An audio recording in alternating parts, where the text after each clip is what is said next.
नमस्कार दोस्तों, मैं चंदन गुप्ता आपका इस नए वीडियो में एक बार फिर से स्वागत करता हूं। दोस्तों, इस वीडियो को ना आप लोग लास्ट तक ज़रूर देखना, क्योंकि ये वीडियो वाकई में आपके जीवन में बहुत बड़ा परिवर्तन लाने वाला है। इस वीडियो में ऑस्मोस से रिलेटेड सारे डाउट्स आपके क्लियर हो जाएंगे और ये वीडियो देखने के बाद में शायद आपको कभी कोई और वीडियो देखने की ज़रूरत ही नहीं पड़ेगी। ठीक है गाइज, इस वीडियो में हम 4 टॉपिक पे बात करने वाले हैं। सबसे पहला टॉपिक रहेगा, क्या हमारा 1200 रुपये डूब गए। दूसरा टॉपिक हमारा ये रहेगा, इंटरनेशनल प्लान की गुड न्यूज़ क्या है। तीसरा टॉपिक हमारा ये रहेगा, जो लोग स्विच कर रहे हैं या स्विच कर चुके हैं उनके लिए नया अपडेट क्या है। और चौथा पॉइंट हमारा ये रहेगा, ऑस्मोस कंपनी और हमारा फ्यूचर क्या है। तो ठीक है, अब हम स्टार्ट करते हैं अपना पहला पॉइंट। क्या हमारे 1200 रुपये डूब जाएंगे? नहीं, बिल्कुल नहीं। ये ऑप्शन उन लोगों के लिए है जो लोग ऑस्मोस नहीं करना चाहते हैं या बाद में करना चाहते हैं। अगर आप ऑस्मोस नहीं करना चाहते हैं तो डेली का टास्क कंप्लीट कीजिए और डेली 20 रुपये लीजिए। जिस दिन ऑस्मोस से जुड़े सभी लोगों का 1200 रुपये का 2400 रुपया उनके बैंक अकाउंट में आ जाएगा, उस दिन कंपनी इंडियन वेबसाइट को बंद कर देगी। जब सभी को 2400 रुपया आ जाएगा तब $32 मतलब वही 2400 रुपया इंटरनेशनल प्लान में डालकर आ सकते हैं, या तो मत करिए ऑस्मोस। Choice is your. कंपनी चाहती है कि सिर्फ ऑस्मोस में वही लोग आए जो काम करके पैसा कमाएं, ना कि इन्वेस्टमेंट करके, क्योंकि ऑस्मोस एक सॉफ्टवेयर कंपनी है और हम लोग कंपनी के एफिलिएट हैं। हमारा काम है प्रमोशन और यूज़र, ये दोनों काम जो डेली कम से कम 30 मिनट से लेकर 60 मिनट तक जो कर सकता है वही सिर्फ ऑस्मोस में आए। तो ठीक है, सभी लोगों को यह मालूम पड़ गया कि किसी का भी 1200 रुपया नहीं डूबेगा, बल्कि सभी को कम से कम 2400 रुपया मिलेगा। ठीक है, अब आते हैं हम अपने दूसरे टॉपिक पे। इंटरनेशनल प्लान की गुड न्यूज़ क्या है। सिर्फ $32 का प्लान रहेगा, क्योंकि हर कोई डेली का $1000 कमा सके। मतलब $1 की कीमत 73 रुपये है, तो ऑस्मोस में डेली का $1000 यानी 73,000 रुपीज़ पर डे अर्निंग कर सकता है, जो कि इंटरनेशनल मार्केट में $32 का सब्सक्रिप्शन बहुत छोटा होता है।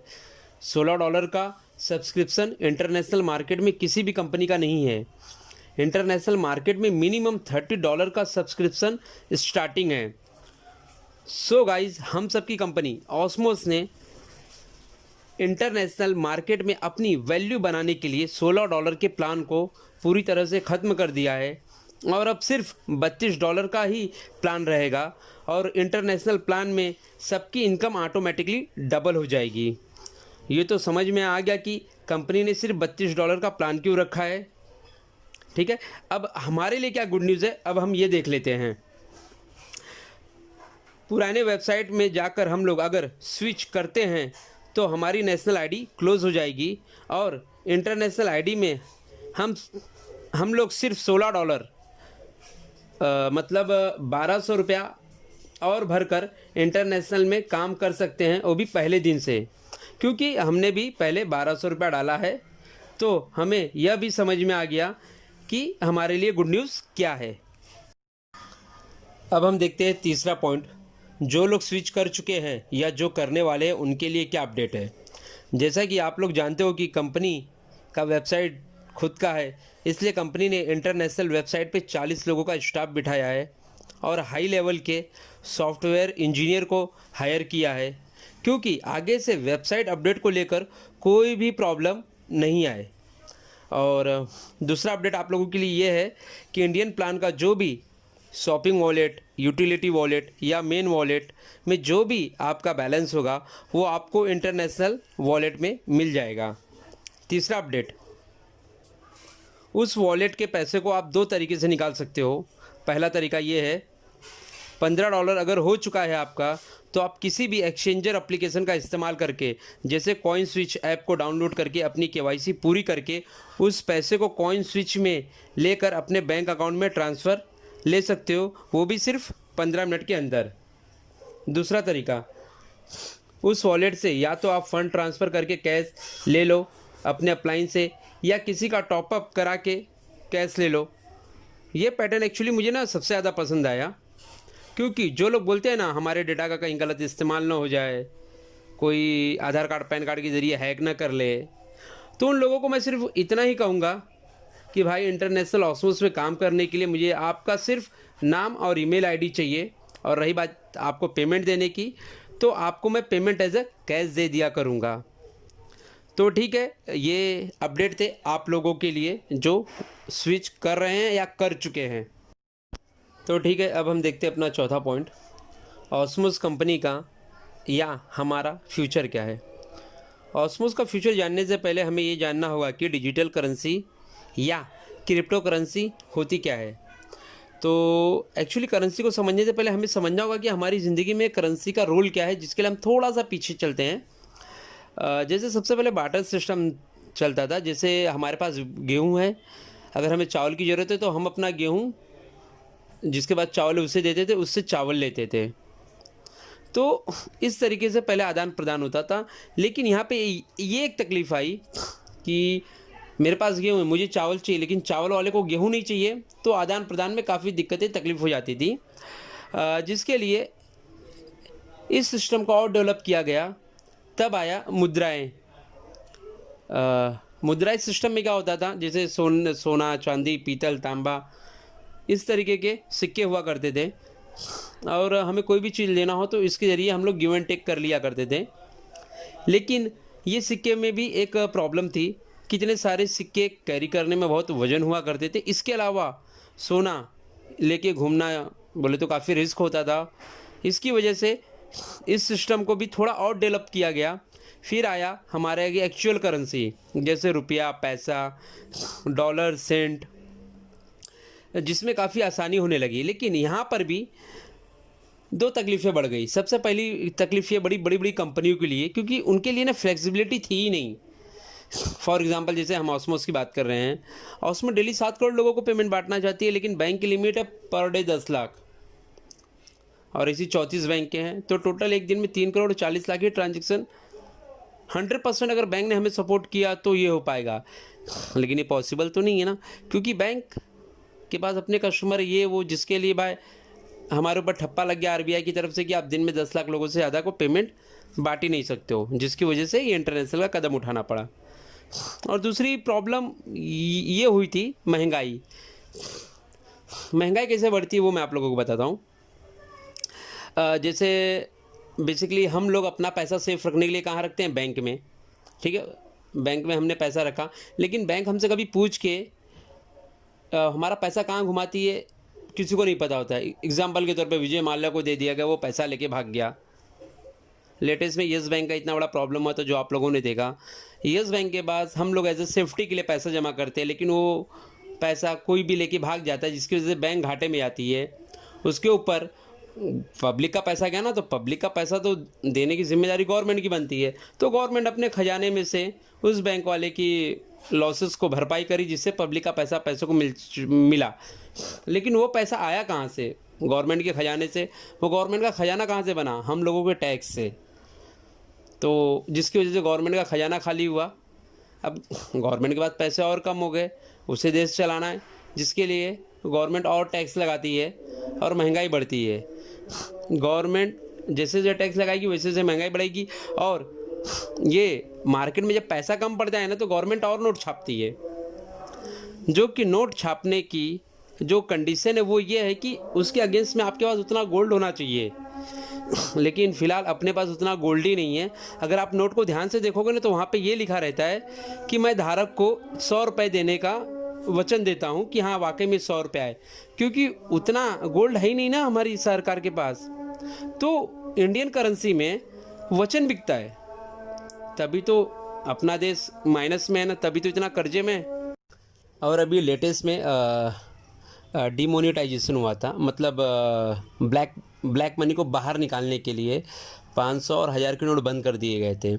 ये कदम क्यों उठाया गया था, क्योंकि सरकार जानती थी कि रोलिंग करने के लिए पैसे पास में है नहीं, और हम जितनी ज़्यादा नोट छापेंगे महंगाई उतनी बढ़ेगी। उससे बेहतर है कि उस पैसे को मार्केट में लाया जाए, जिसके लिए डीमोनेटाइजेशन जैसा कदम उठाया गया। अब ये कदम उठाने के बाद में ज़्यादा से ज़्यादा पैसे मार्केट में आ पाए, और जिन लोगों ने बहुत ज़्यादा स्टॉक करके रखा था, मजबूरी बस उन्हें उन नोटों को जलाना पड़ा या गंगा के हवाले करना पड़ा। तो मार्केट में वैल्यू तभी बनती है जब पैसा मार्केट में रन करता रहे, तब जाके वैल्यू क्रिएट होती है। लेकिन इंडियन बैंक में पैसे को अगर हम रन करते हैं तो उस पर गवर्नमेंट की नज़र होती है, जिससे लोग टैक्स अपने बचाने के चक्कर में लोग उन रुपए को अपने पास स्टॉक करते हैं, और स्टॉक करने की वजह ये होती है कि पैसा मार्केट में रन नहीं कर पाता है, जिसकी वजह से दिन पे दिन रुपया कमज़ोर होते जा रहा है, और गवर्नमेंट को क्या बोलते हैं, रोलिंग बनाने के लिए और नोट छापना पड़ रहा है। तो इसलिए ये दो प्रॉब्लम्स की वजह से, पहली फ्लेक्सिबिलिटी नहीं मिली बड़ी बड़ी कंपनी को, दूसरा महंगाई दिन पे दिन बढ़ती गई, और लोगों के मन में जो बड़े लोग थे, एटलीस्ट आम आदमी तो भरता ही है टैक्स, लेकिन जो बड़े लोग थे जो ज़्यादा कमाते थे, वो लोग टैक्स भरने के लिए पैसे को होल्ड पे रखते थे, अपने पास जमा रखते थे। इन दो प्रॉब्लम्स की वजह से तब जाकर सिस्टम को और डेवलप किया गया। अब आने वाले वक्त में ज़माना आने वाला है वर्चुअल करेंसी का। हालांकि वर्चुअल करेंसी, जिसे डिजिटल करेंसी भी बोला जाता है, क्रिप्टो करेंसी भी बोला जाता है, हालांकि इंडिया में लेकर हमारी सरकार की तरफ से फ़िलहाल इस पर कोई निर्णय नहीं निकला है, ना तो बैन है ना तो चालू है, फ़िलहाल ये होल्ड पे गया है। तो वर्चुअल करेंसी एक्चुअली होता क्या है? वर्चुअल करेंसी जैसे बिटकॉइन, इथेरियम, ट्रॉन, रिपल, और इस वर्चुअल करेंसी में किसी भी सरकार का कोई हाथ नहीं होता है, किसी भी आरबीआई का कोई हाथ नहीं होता है, किसी भी बैंक का कोई हाथ नहीं होता है। ये virtual currency total international market पे रन करती है। तभी तो जब 2008 में बिटकॉइन आया था, 3.5 रुपया उसकी वैल्यू थी, और आज बिटकॉइन की वैल्यू 14 लाख रुपया हो चुकी है, एक बिटकॉइन की वैल्यू। क्यों?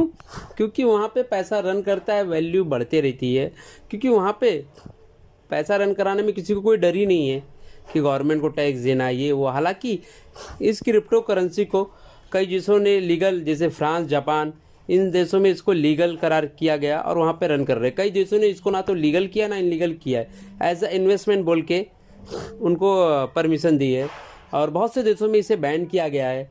उसी तरीके से अपने इंडिया में भी इसको लेके फ़िलहाल कोई निष्कर्ष नहीं निकला है। तो ये सबसे बड़ी वजह बनती है, क्योंकि इंटरनेशनल मार्केट में पैसा रन करता है, पैसा रन करने की वजह से वैल्यू क्रिएट होती है, और तभी तो बड़ी से बड़ी कंपनियां इस डिजिटल करेंसी में इन्वेस्टमेंट करती है। एक आम आदमी भी इस करेंसी में इन्वेस्टमेंट करता है, और कुछ समय के लिए पैसा वहाँ पे रख कर अच्छा खासा पैसा बना लेता है। लेकिन इस बात से मेरा बोलने का ये मतलब था कि आप लोगों को यहाँ कहीं किसी को इन्वेस्टमेंट नहीं करना है। आप लोग इंटरनेशनल ऑस्मोस में जो भी कमाओ, उस वॉलेट का आप लोग इस्तेमाल करो, तुरंत उस वॉलेट में पैसे को लो और तुरंत अपने बैंक अकाउंट में ट्रांसफ़र ले लो। तो इस डिजिटल करेंसी के आने से बड़ी से बड़ी कंपनियों का पेमेंट बांटने का प्रॉब्लम पूरी तरीके से सॉल्व हो गया। तो हमें समझ में आ गया है कि वर्चुअल करेंसी या डिजिटल करेंसी या crypto currency latest update version है एक्चुअल करेंसी का। तो ठीक है, जिसकी वजह से ये हमारी ऑस्मोस कंपनी का एक बहुत बड़ा प्रॉब्लम सॉल्व हो गया। अब हम बात करते हैं ऑस्मोस के फ्यूचर की। किसी भी कंपनी का फ्यूचर का अगर अंदाज़ा लगाना है ना, तो हमें ये पता करना चाहिए कि वो कंपनियां कमाती कैसे हैं। रही बात ऑस्मोस की, तो ऑस्मोस देखिए कैसे कमाती है, मैं आप लोगों को वो एक्सप्लेन कर देता हूँ। सबसे पहले कंपनी हमसे जो इंटरनेशनल प्लान में 2400 रुपये का सब्सक्रिप्शन ले रही है। पहला पॉइंट वो सब्सक्रिप्शन से कमा रही है। दूसरा पॉइंट वो एडवर्टीज़मेंट से कमा रही है। मतलब जहाँ पे हमें कंपनी टास्क देगी, उनके एप्लीकेशन को हम यूज़ करेंगे तो वहाँ पे काफ़ी ऐड आते हैं, उस ऐड का पैसा कंपनी को गूगल से मिलता है। और ऐड इंडस्ट्री में इतना पैसा, जिसका मैं आपको एक छोटा सा एग्जांपल देना चाहूँगा। फेसबुक सिर्फ एक एप्लीकेशन ही है ना, लेकिन हम सभी लोग उस एप्लीकेशन को फ्री में यूज़ करते हैं, लेकिन उस एप्लीकेशन का मालिक मार्क जुकरबर्ग आज वर्ल्ड के 3रे नंबर पर है। उसके पास इतना पैसा हो चुका है सिर्फ एक एप्लीकेशन के ज़रिए। सो गाइज, इस ऐड इंडस्ट्री में इतना सारा पैसा है जो सिर्फ एक एप्लीकेशन को इतना अमीर बना सकता है। इसके अलावा हमारी कंपनी कमाती है इम्प्रेशन या जिसे क्लिकिंग कहा जाता है। पर्टिकुलर पूरे दिन में आपको एक समय कंपनी देगी जहाँ पर उस 5 मिनट के लिए आपको इंगेज करना होगा। और इसके अलावा कंपनी सर्विस चार्ज से भी कमाती है। सर्विस चार्ज जिसे हम कंपनी को कुछ पेमेंट लेंगे तो हमें टका 2 टका कुछ सर्विस मारेगी, वहाँ से कमाएगी। या फिर कंपनी का लूडो गेम जब हम खेलते हैं तो उसमें भी जैसे 20 रुपये मैंने लगाया, 20 रुपये आपने लगाया, टोटल 40 रुपया हुआ, तो उसमें कंपनी 20 टका काट लेती है, यानी 4 रुपया खुद रखेगी और जीतने वाले को 36 रुपया देगी। तो ये होता है सर्विस चार्ज। इसके अलावा इंटरनेट सर्विस प्रोवाइडर क्या होता है, जिससे हम कंपनी के एप्लीकेशन में इतना समय देते हैं, इतना टाइम देते हैं, वेबसाइट हो या एप्लीकेशन हो, वहाँ पे जो हमारा डेटा खपता है उसका भी प्रॉफिट कंपनी को जाता है। इसके अलावा छठा पॉइंट है कंपनी का ट्रैफिक, मतलब एलेक्सा रैंकिंग जिसे कहा जाता है। और एलेक्सा रैंकिंग में कंपनी की वैल्यू बनती है, जिसे हम गूगल पे सर्च कर सकते हैं कि हर एक कंपनी की एलेक्सा रैंकिंग क्या है। और सातवां है कंपनी का सोर्स ऑफ इनकम, वो है प्रोडक्ट सेल। कंपनी प्रोडक्ट बेचने पे भी अच्छा खासा पैसा कमाएगी। और इन 7 पॉइंट में कंपनी हमें सिर्फ और सिर्फ एडवर्टीजमेंट से ही पैसा बांटने वाली है। बाकी 6 पॉइंट से तो कंपनी कमा के एकदम माला माल हो जाएगी। तभी तो बोल रही है कि इसी मार्च तक कंपनी इस इंडस्ट्री में एटलीस्ट नंबर 1 हो जाएगी। एफिलिएट मार्केटिंग में कन्फर्म है, वो तो हो ही जाएगी। कंपनी नंबर 1 बन जाएगी, ठीक है, लेकिन हमारा क्या होगा, क्योंकि हम तो एक एफिलिएट है, क्या वाकई में हमारा फ्यूचर बन सकता है? तो ठीक है गाइज, इस मुद्दे पर रोशनी डालना चाहूँगा। एफिलिएट का जन्म कब हुआ था? जब हमारे जियो भाई ने मार्केट में एंट्री की थी, तब बड़ी बड़ी कंपनियां डायरेक्ट ऑन टीवी एडवर्टाइजमेंट न देकर डायरेक्ट एफिलिएट से अपनी एडवर्टीजमेंट कराने लगे थे, क्योंकि यहाँ पर वो अपने कस्टमर के मुताबिक यूट्यूबर को पकड़ते और करोड़ों की जगह लाखों में उनका एडवर्टाइजमेंट होने लगा था, जिससे कंपनियों का एडवर्टीजमेंट पे लगभग 60 से 70 टका बचने लगा था और गिने चुने एफिलिएट्स पैसा कमाने लगे थे। क्योंकि एफिलिएट्स बनने के लिए टैलेंट होना ज़रूरी है। अगर आप टैलेंटेड हो, आप एफिलिएट बन सकते हो, जिसके लिए आपके अंदर कुछ स्पेशल होना चाहिए, जैसे डांसिंग, एक्टिंग, सिंगिंग या ज्ञान का भंडार, ऐसा कुछ है। तब आप भीड़ जमा कर पाओगे। जब भीड़ जमा होगी तब आप एफिलिएट बन पाओगे। तभी तो यूट्यूबर के पेट में दर्द होने लगा कि ये क्या, ऑस्मोस कंपनी हर आम आदमी को एफिलिएट बना रही है। अगर आम आदमी एफिलिएट बन गया तो क्या गाइज, हम भी पैसा कमाएंगे, क्योंकि ये नए युग की शुरुआत है। एफिलिएट मार्केटिंग नई कंपनी है, नई कंपनी के साथ हम लोग नए लोग हैं, तो जैसे जैसे आगे बढ़ते आएंगे हम पैसा कमाते ही आएंगे। फॉर एग्जांपल, आज से 20 साल पहले जब डायरेक्ट सेलिंग ये इंडस्ट्री मार्केट में आई थी, उन कंपनी के साथ जो लोग टिके रह गए उन्होंने अच्छा खासा पैसा बना लिया, बहुत पैसा बनाया। तो ये तो हकीकत है ना, जो नए युग की शुरुआती दौर में आता है, जो नई कंपनी के साथ आता है, वो तो अपनी बोलते ना सारी सक्सेस को अचीव कर लेता है। सो गाइज़, ये आखिरी पॉइंट में हमें ये समझ में आ गया कि यहाँ पे कंपनी और हमारा क्या फ्यूचर है। इस वीडियो को अंत तक देखने के लिए आप लोगों का बहुत बहुत धन्यवाद। और अगर आप लोगों को मेरी वीडियो पसंद आई हो तो प्लीज़ लाइक करें, कमेंट करें, शेयर करें और आने वाले अपडेट्स के लिए चैनल को सब्सक्राइब करना ना भूलें। जय हिंद, जय भारत।